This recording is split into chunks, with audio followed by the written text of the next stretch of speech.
Assalamualaikum warahmatullahi wabarakatuh. Waalaikumsalam warahmatullahi wabarakatuh. Bismillahirrahmanirrahim. Wadhkur ya Muhammad, ingatlah wahai Muhammad, idza qala rabbuka, ketika Tuhanmu berkata, lil malaikati, kepada malaikat, inni, sesungguhnya aku, ja'ilun fil ardi khalifah, akan menjadikan khalifah di muka bumi. Yakhlufuni, yang mewakili aku, fi tamfidi ahkami, di dalam menerapkan hukum-hukumku, fiha, di muka bumi. Wa huwa, dialah khalifah, Adamu, adalah Nabi Adam. Qalu, mereka menjawab, siapa malaikat, ataj'alu fiha may yufsidu fiha, mengapa kamu menjadikan di muka bumi mayyufsidu fiha, orang yang gemar melakukan kerusakan, bil ma'asi, dengan kemaksiatan, wa yasfikud dima'ah, dan menumpahkan darah, yarikuha bil qatli, mengalirkan darah dengan pembunuhan, kama fa'alah banul jannih, sebagaimana yang dilakukan oleh keturunan-keturunan jin. Wa kanu fiha, sedangkan jin ada di muka bumi.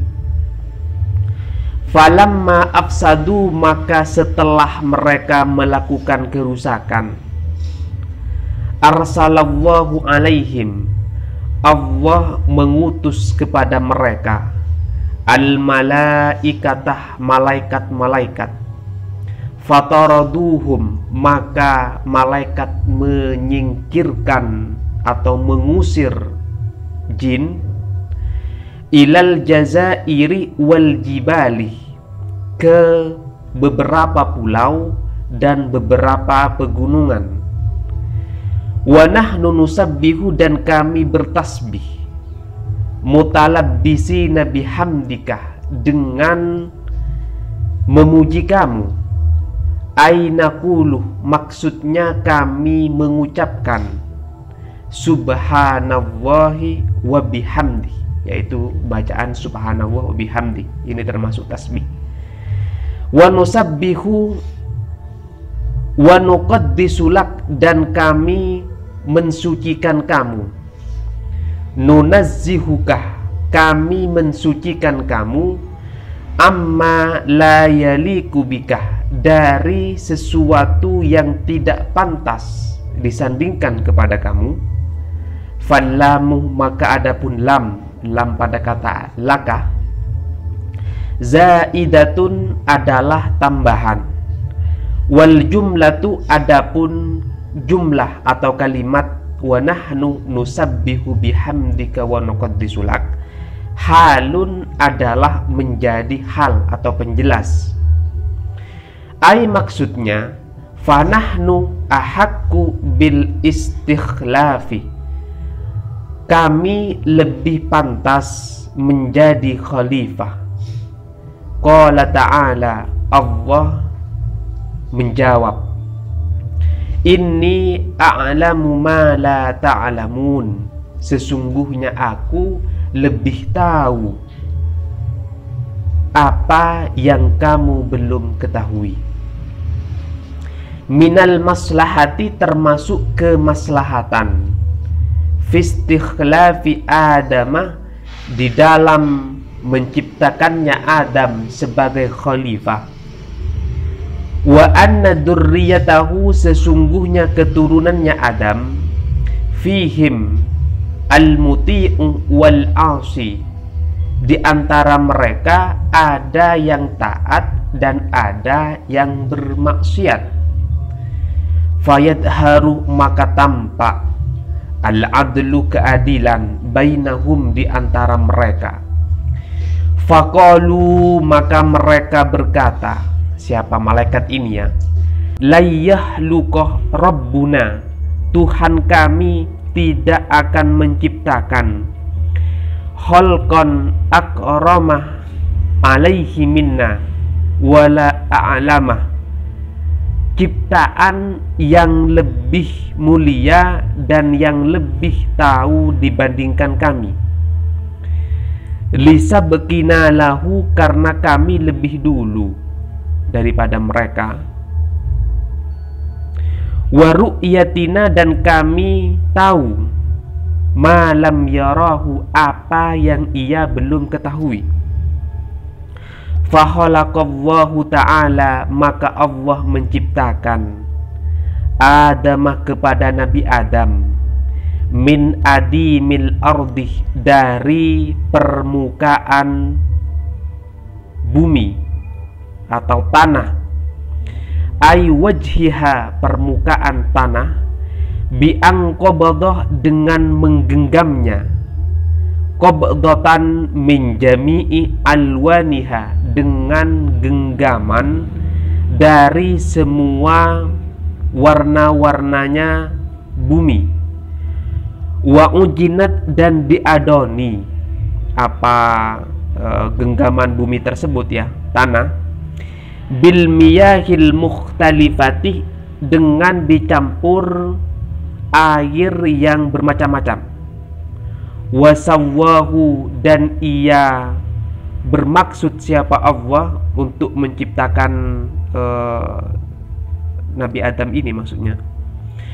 Wa nafakha, dan meniupkan siapa Allah fihi, ke dalam tanah tersebut, ar-ruhah, ruh, fasara hayawanan hassasan, maka ia menjadi hewan yang sensitif, peka.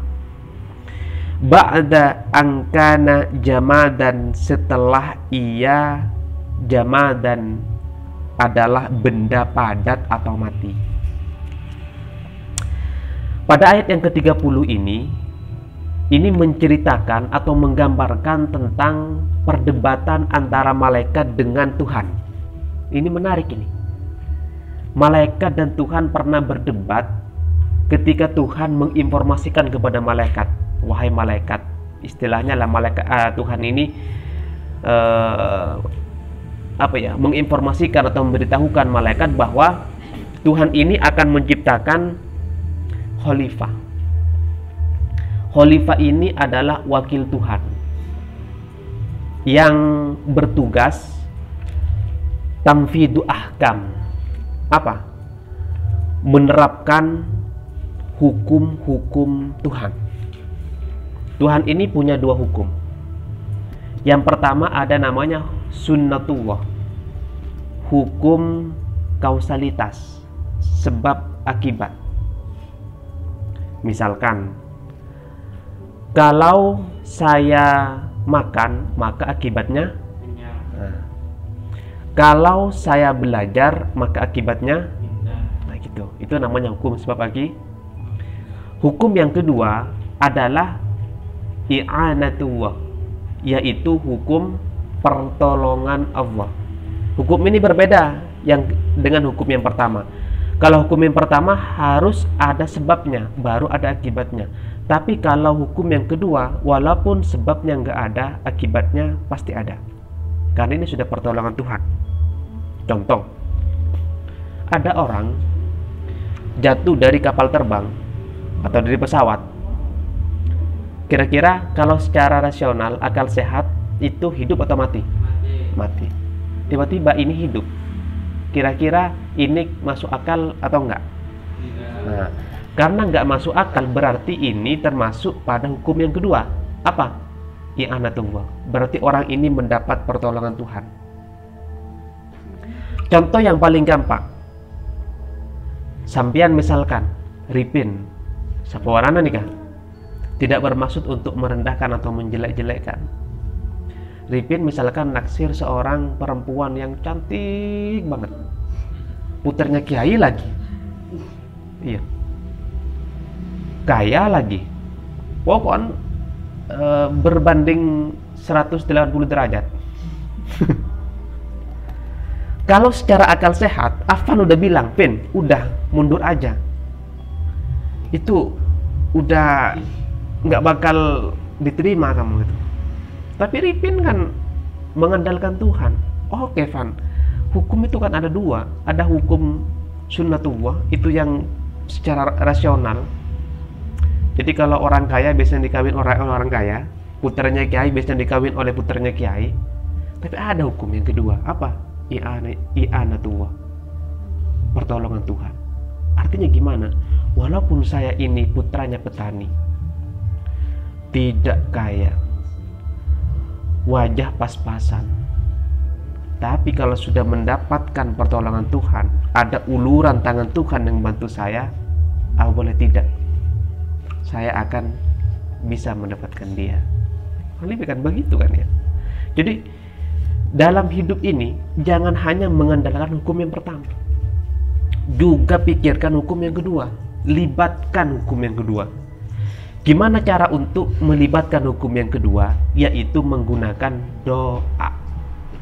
Makanya orang kalau bepergian kan selalu berdoa kan ya, ya Allah, selamatkan saya selama perjalanan.